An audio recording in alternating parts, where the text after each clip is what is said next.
Figure super రా. ఆడు react అయితే మనకు అదర్సు తోస్తే తుక్కు అవుతావు.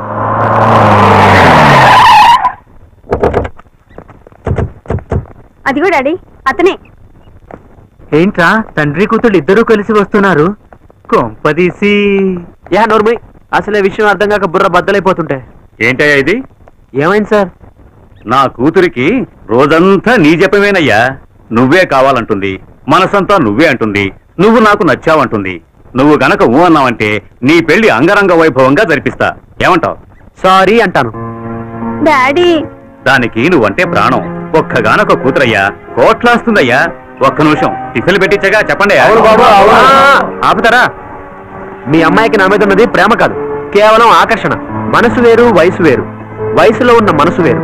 కలిసి బతకడం వేరు, కాపురం చేయడం వేరు. మీ అమ్మాయిది మెచ్యూరిటీ లేని ప్రేమ, వికసించని పువ్వు లాంటిది. చూడ్డానికి బానే ఉంటుంది, సువాసనే ఉండదు. పెద్ద మనిషి అని మీరు పెద్ద మనసుతో ఆలోచించకుండా పెద్దలతో వచ్చారు. ఇప్పుడు చెప్తున్నాను వినండి, ఒక 2-3 years తర్వాత వచ్చి కలవండి. అప్పుడు కూడా మీ అమ్మాయి నన్నే ప్రేమిస్తున్నానని చెప్తే ఖచ్చితంగా పెళ్లి చేసుకుంటాను. శభాష్, చిన్నవాడివైనా నీకు పెద్ద మనసుందయ్యా. నా కూతురితో పాటు నా కళ్ళు కూడా తెరిపించావు. నీలాంటి వాడు ఒక్కడుంటే చాలు. ఏ తండ్రి తన కూతురి గురించి ఆలోచించిన అవసరమే లేదు. పదమ్మా. సారీ అండి. హే, ఇట్స్ ఓకే యార్. నీ కాన్సంట్రేషన్ అంతా స్టడీస్ మీద పెట్టు. You have a bright future in your life. Anyways, all the best. Thank you. నాకు ఇష్టం కనుకనే నేను తీసుకున్నాను. నాకు ఇష్టం లేదు. నేను చెప్పాను విను. నేను అదే చెప్తున్నాను, నువ్వే విను. వేసుకునే వాళ్ళకి తెలియదు, చూసే వాళ్ళకి ఎంత అగ్లీగా ఉంటుందో తెలుసా? నాకేం కావాలో నాకు బాగా తెలుసు. నీ ఇష్టం వచ్చి పెళ్లి చేసుకో. ఏ సుహాస్ ఆగు, ఏంటి గొడవ? ఏంటో దాన్నే అడుగు. ఓ ఏంటి, ఏమైంది? ఇదే ప్రాబ్లం. మిడ్డీ మీదకి మ్యాచ్ అవుతుందనే తీసుకున్నాను. గొడవంతా వీటి గురించా?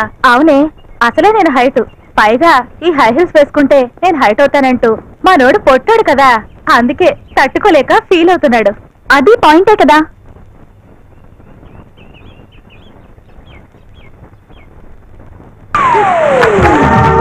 అదేంటి అలా విసిరేసావు? వాడికి నేనంటే ప్రాణమే. వాడు బాధపడితే నేను చూడలేను. వాడి కోసం నేను ఏదైనా చేస్తాను. వాడు ఓపెన్ గా ఉంటాడు, అందుకే క్లోజ్ అయ్యాను.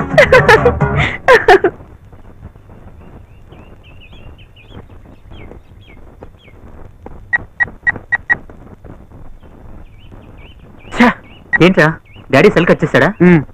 కొంతసేపు ఆగి ట్రై చేయరా. మీ డాడీ చాలా busy person. RCM group of company chairman the great Vijayendra. Yes gentlemen, RCM అంటే మీనింగ్ ఏంటో తెలుసా? ఆర్ అంటే రేటు కాదు, సి అంటే కాస్ట్ కాదు, ఎం అంటే మనీ కాదు. ఆర్ అంటే రిలేషన్, సి అంటే కన్స్ట్రక్షన్, ఎం అంటే motivation. Excuse me. Hello Nihal. Hello daddy, నేను బాగా బిజీగా ఉన్నాను. కట్ చేయొద్దు ప్లీజ్. మ్యాటర్ ఏంటో చెప్పు. డాడీ, ఈరోజు మమ్మీ బర్త్డే, మీరు వస్తే. వచ్చి ఏం చేయాలి? లేని మమ్మీ కోసం నా టైం వేస్ట్ చేయొద్దు. అది కాదు డాడీ, ఈ రోజు గుళ్ళో మమ్మీ పేరుతో అర్చన చేయిస్తే మమ్మీ ఆత్మ శాంతిస్తుందని. Poor sentiment, I don't need. Nihal, నువ్వు కావాలంటే చేయించు. ఎదురుగా పూజారి ఉంటాడు, 25 ఇస్తే పూజ చేస్తాడు, 500 ఇస్తే అర్చన చేస్తాడు. నీకు ఏటీఎం కార్డు ఉంది, అకౌంట్ లో ఫుల్ గా క్యాష్ ఉంది. ఎంత కావాలంటే అంత తీసుకో. నువ్వు ఏం చెయ్యాలనుకున్నావో అది చెయ్యి. డోంట్ డిస్టర్బ్ మీ.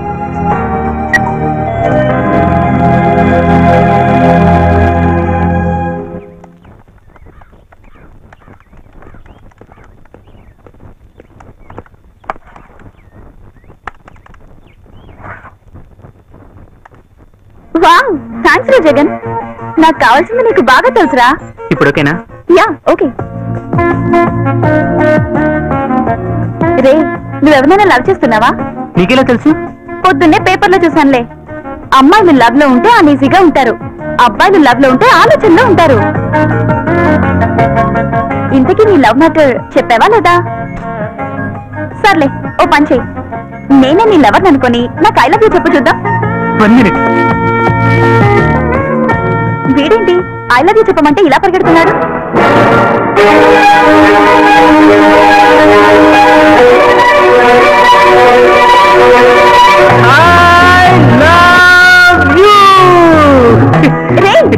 దించురా దించు. తెలుగు సినిమాలు ఎక్కువగా చూస్తావురా నువ్వు? లవ్ మ్యాటర్ లవ్లీగా చెప్పాలరా.